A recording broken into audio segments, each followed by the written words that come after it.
परंतु अशी hawks emails अनेक वेळा आपण येताना पाहिलेले आहेत. तशाच पद्धतीचा ईमेल असावा असा अंदाज आहे. मिसाईलद्वारे उडवण्याची धमकी येणं याला काही आंतरराष्ट्रीय रेफरन्सेस असू शकतात का, जरी खोडसाळपणा म्हटलं? नाही बघा, तसं कशाही पद्धतीचं असं मिसाईलने उडवणं म्हणजे भारतावरती हल्ला करणं, मला वाटतं आंतरराष्ट्रीय दृष्ट्या जे काही आपलं राजकीय वलय आहे तशी शक्यता अतिशय कमी आहे. आज जे काही युद्ध चालू आहे ते मिडल ईस्टमध्ये युद्ध चालू आहे. अशा वेळेस हा ईमेल जो आलेला आहे त्याचा युद्धाशी संपर्क जोडणं ही करायची चुकीचं राहील. मी मगाशी म्हटल्याप्रमाणे हॉक्स ईमेल्स हे वारंवार धमकीचे येत असतात. प्राथमिक दृष्ट्या तसाच पद्धतीचा ईमेल हा वाटते, पण तरी सुद्धा ईमेलचा सोर्स जो आहे तो त्याचा तपास चालू आहे आणि शोधण्याचं काम चालू आहे. सुरक्षा यंत्रणेबाबतीत काय नवीन उपाययोजना केल्या जाणार आहेत या घटनेत? नाही, ऑलरेडी आपण विधिमंडळ असेल किंवा मुंबईमधली जी काही महत्वाची ठिकाणं असतात त्याचा सुरक्षेच्या बाबतीमध्ये वारंवार आढावा हा घेतला जात असतो मुंबई पोलिसांच्याकडनं. आणि हे सगळ्याच ठिकाणी आपण ज्या काही ठिकाणांचा त्याच्यामध्ये उल्लेख आहे त्या सगळ्या ठिकाणच्या सुरक्षिततेच्या बाबतीमध्ये वेळोवेळी आढावा हा घेतला जात असतो.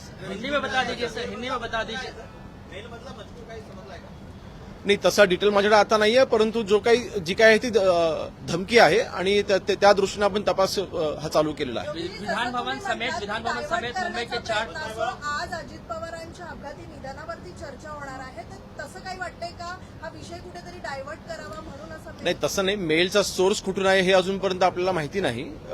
ते आपण तपासाचं काम सध्या अजून चालू आहे, त्यामुळे तसं कुठलेही तर्क लावणं आता चुकीचं राहील. विधान भवन समेत 12 मार्च 1993 मुंबईत बॉम्बस्फोट झाले होते, त्याला कुठेतरी ही तारीख जुळवली जाते का? कारण का 33 वर्षानंतर अशा पद्धतीने बघा, अजूनपर्यंत त्या ईमेलचा सोर्स कुठून आहे हे अजून लक्षात आलेलं नाही आहे किंवा तो तपास अजून पूर्ण झालेला नाही आहे.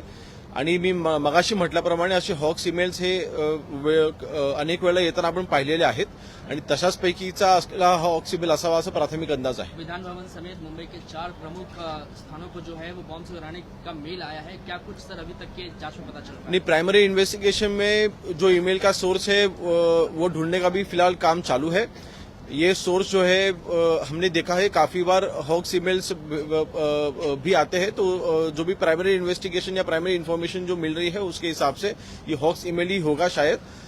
फिर भी ये उस ईमेल में जिस जगह का उल्लेख किया गया है वो जगह का एक फील्ड सर्वे हो चुका है और उसकी सिक्योरिटी के पॉइंट ऑफ व्यू से जो भी मेरे ख्याल से जो भी क्या बोलते हैं आप, सुरक्षा के लिए एक सुरक्षा के लिए जो भी प्रिकॉशन लेना जरूरी है वो हमने ले चुके हैं.